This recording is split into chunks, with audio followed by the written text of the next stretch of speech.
First and foremost, thank you for giving me this opportunity. It's really a pleasure to be here and to share more about myself and my company. Before I dive in, let me just give you a bit about the inspiration behind it. Over the past 5 years, I've probably eaten out hundreds of times, and on many occasions, I've taken my American friends to hole the wall, Turkish, Mediterranean, Middle Eastern, falafel, and yes, of course, the famous Platter's place. And each time I take it, without fail, the feedback is, "This is great, Armor. We should do this more often. Why are you hiding this place from us?" And in many ways, that was the inspiration behind Zaffron.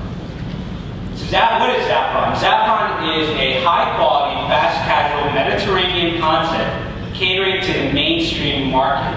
It's an interesting twist. We're not catering primarily to the Muslim market. Of course, we're Muslim and we'd love to cater to that, but we're targeting the mainstream market. Our goal is to provide food that many of us in this room are very comfortable and familiar with in an environment that draws, again, that mainstream consumer.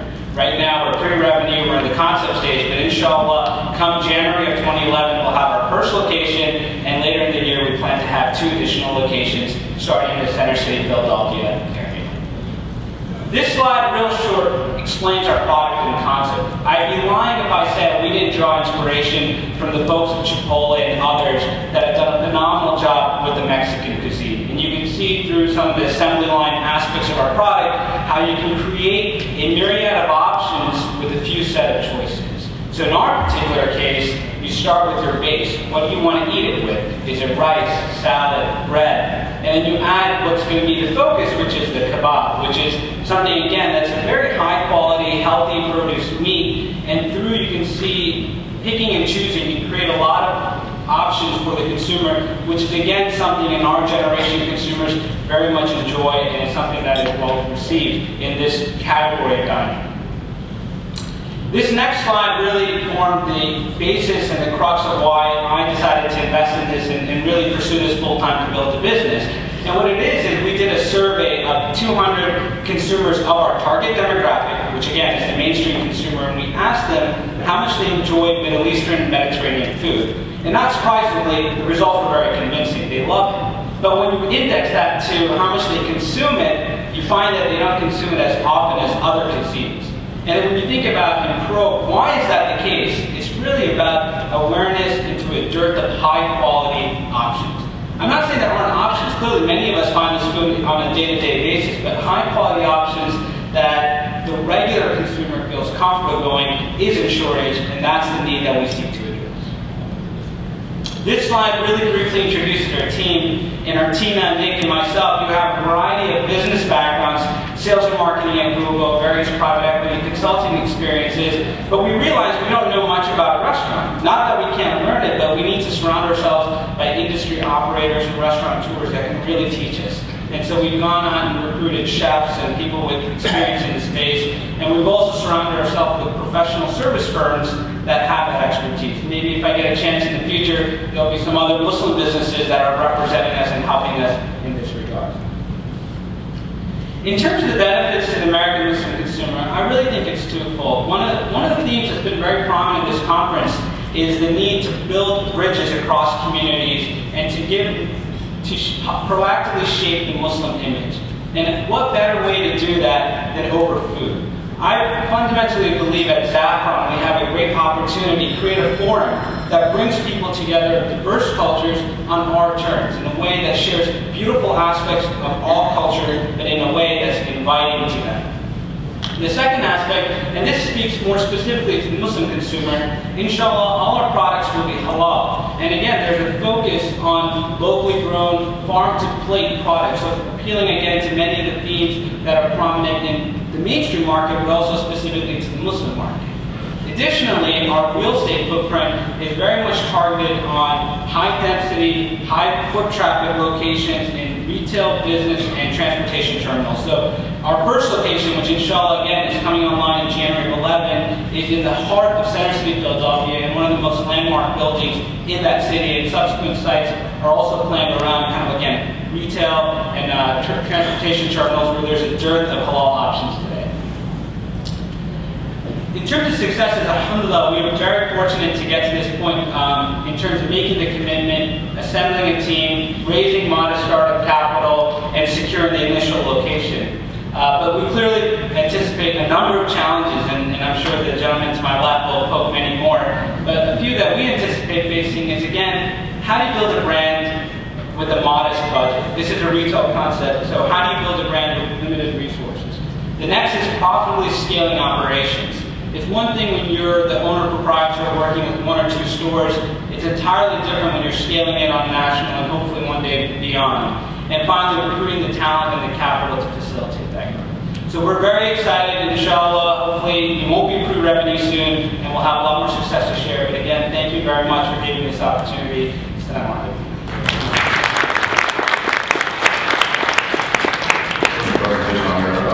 Do you want to start? 2 minutes? Sure.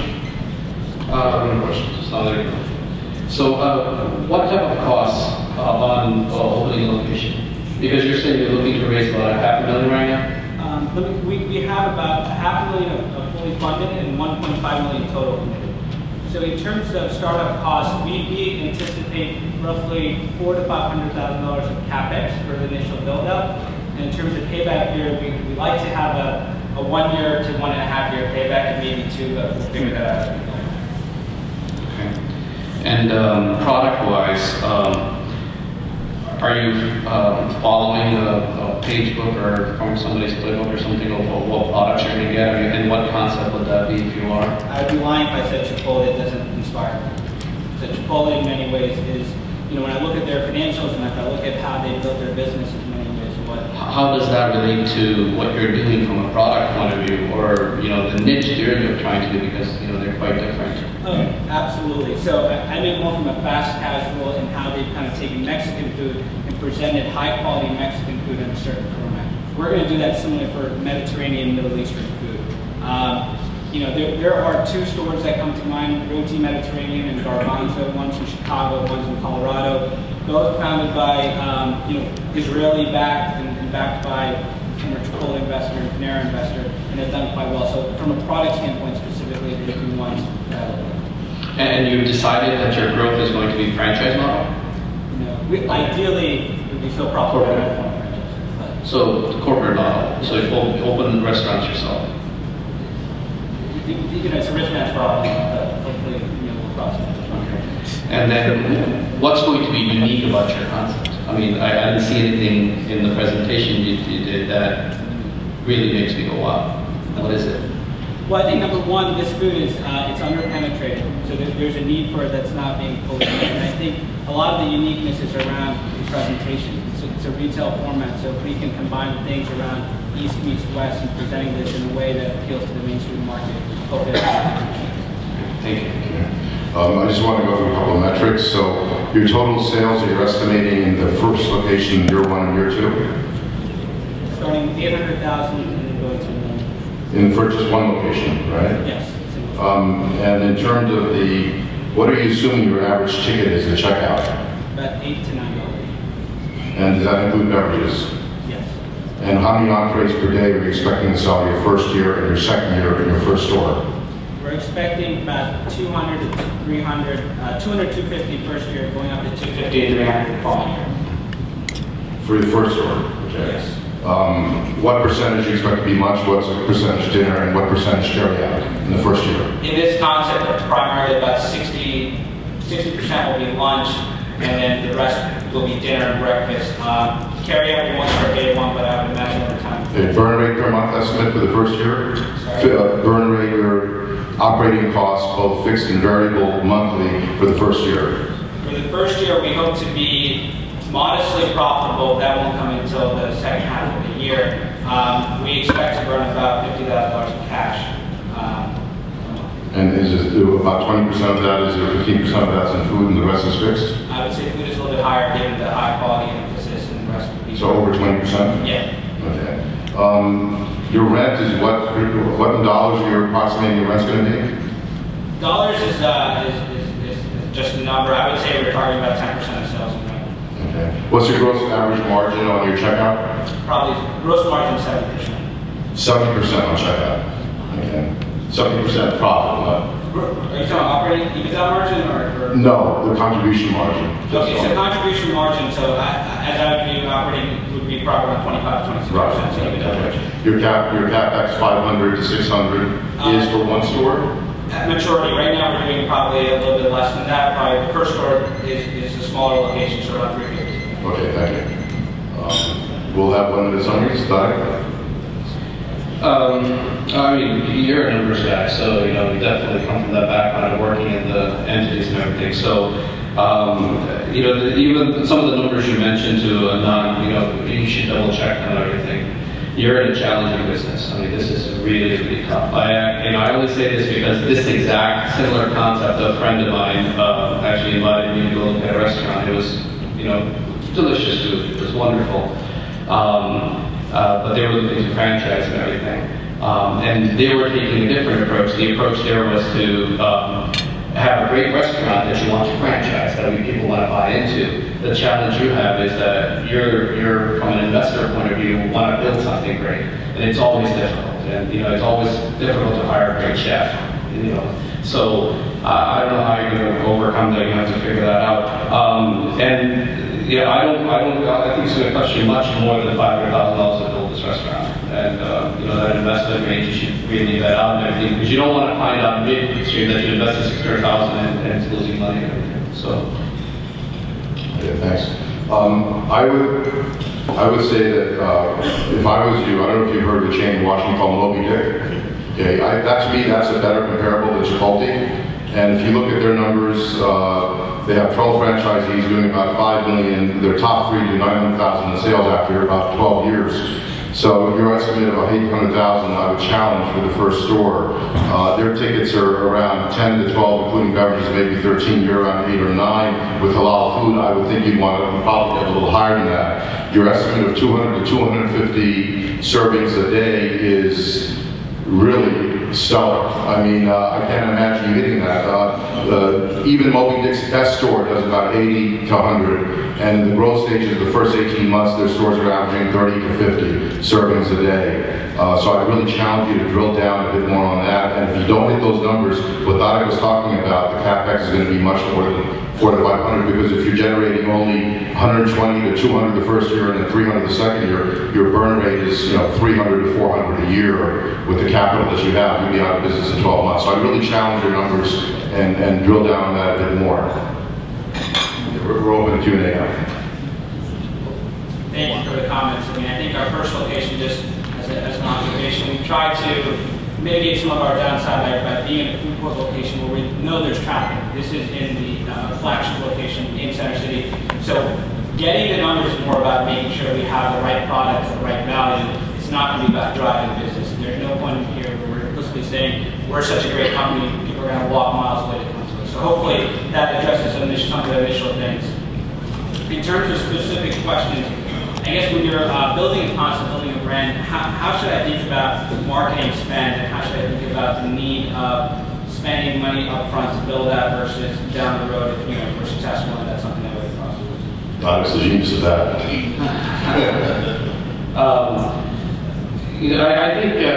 just to go back to that, I went to that when I looked at that restaurants in New York City. They did about $400,000 in sales, and they were busy. And with the amount of people they had in there, it was a challenge. So how should you look at marketing? I mean, it's all a percentage. If you're especially, if you're a franchise like us, it's more of a percentage, of trying to have the average, how much of the money is going to be spent there. You're going to be running through a lot of money in the beginning.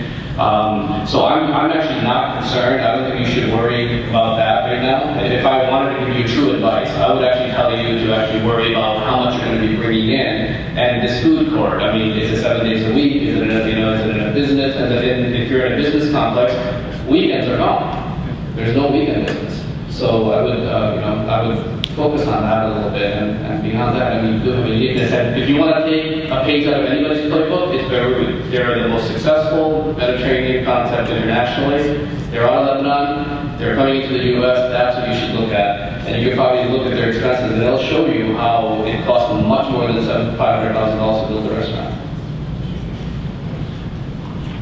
So, if you have other questions. I mean, I think the other question, and this is obvious if we're not successful in the first year, but is unit economics. I mean, how did you get investors excited and in general know that this is a profitable business in terms of revenue, kind of operating income? What was that level for you? I know, you got $1.5 million. When I started at the beginning, the bank didn't even want to talk to me. So you're way ahead. I should actually be learning from you how you raise $1.5 million.